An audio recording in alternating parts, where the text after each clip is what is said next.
So yan mga pare ko, nakikipag-trade siya. Tapos sabi niya, bigay muna daw ako siya, binigay ko na.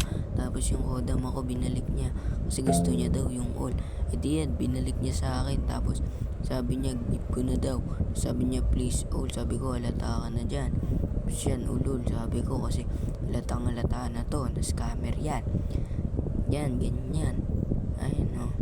Yan, sabi ko, leave ka na sa private ko. Dahil wala ka namang gagawin dito. Yan.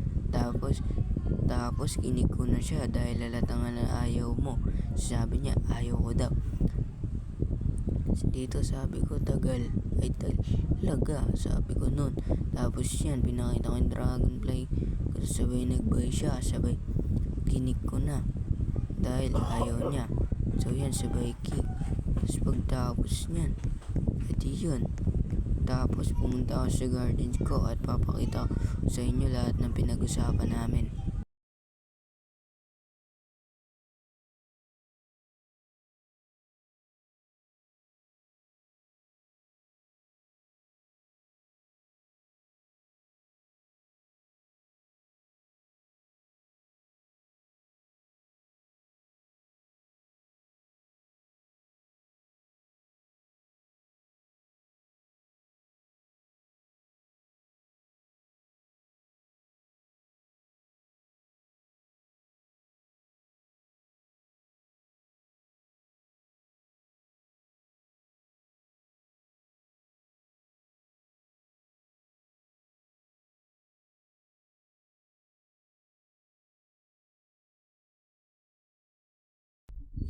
Diyan muna nagtatapos ang ating video.